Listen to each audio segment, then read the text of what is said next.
Hey everybody, Dan here with Pain Free You. Today I wanted to talk about this concept. Um, has to do with our thinking, and oftentimes our thinking gets us in a lot of trouble. So today's topic is about developing indifference to our own thoughts.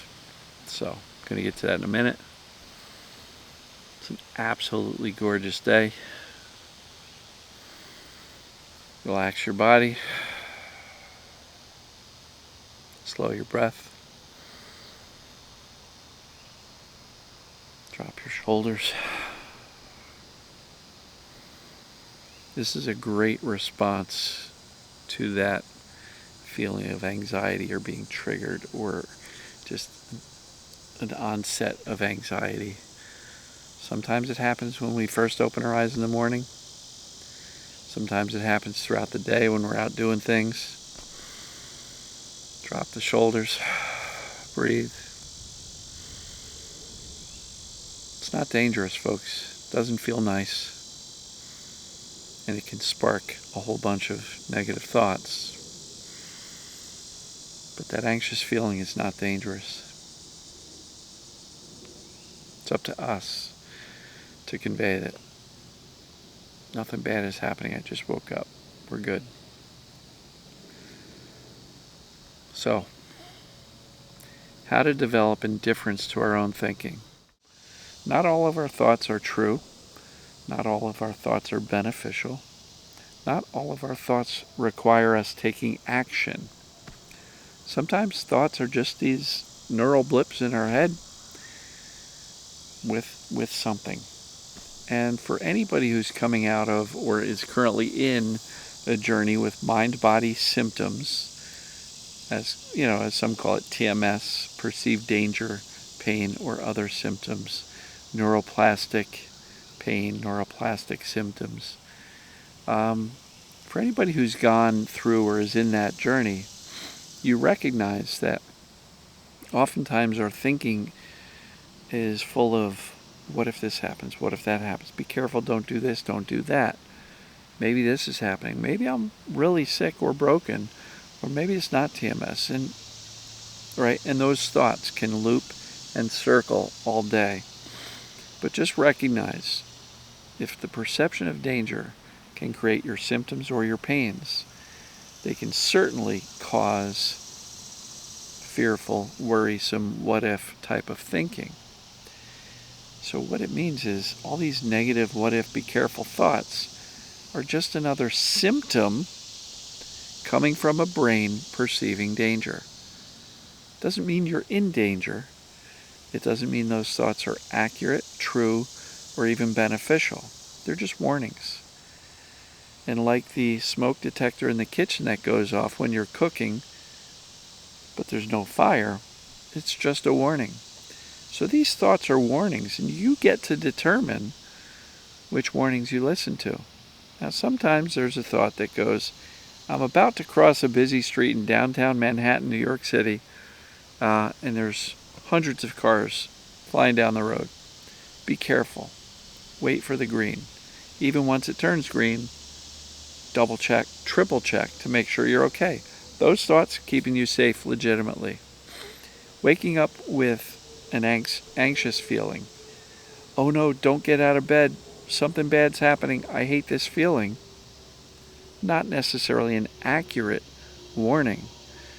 And the fearful, negative thinking that sometimes accompanies that, those thoughts aren't necessarily true or beneficial. So how do we develop indifference to our thinking? Simply put, true? Okay. Don't be indifferent to that. If it's true, is it keeping me safer? Yeah. Okay, well, let's do that. Or is it perpetuating the danger? Right?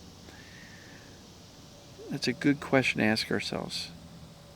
Am I creating more safety or danger? And I just did a video on that recently.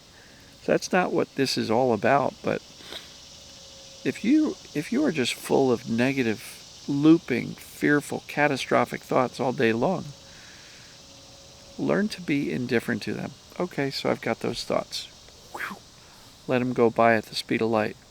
And as I've taught often in my videos and in my coaching, with thinking, number one, we don't have to stop the thoughts because we're not going to be able to. The brain's going to do its job by saying, what if this, be careful that. We don't have to stop them. Can't do it, don't try. What about the programs or the people that say, well, you got to fix your thoughts. Don't have a negative thought come by without fixing it.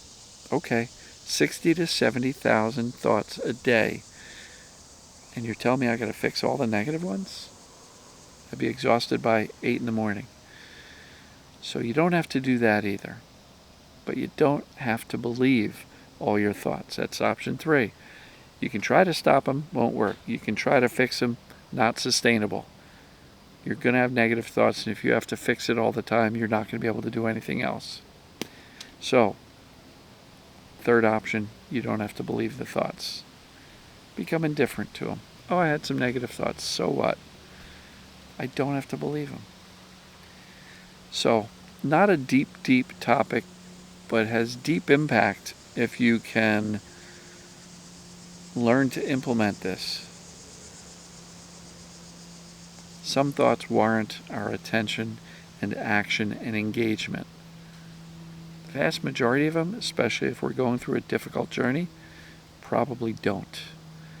Because in a lot of cases, the negative, fearful thoughts say, don't do this, don't do that, live small, stay in your house, don't go anywhere, don't do that. And before you know it, your world is very small. So listening to those thoughts can sometimes work against us. So again, don't stop them, don't fix them. But if a thought is creating more danger, you don't have to believe it. There's a difference between not listening to negative thoughts and choosing positive ones.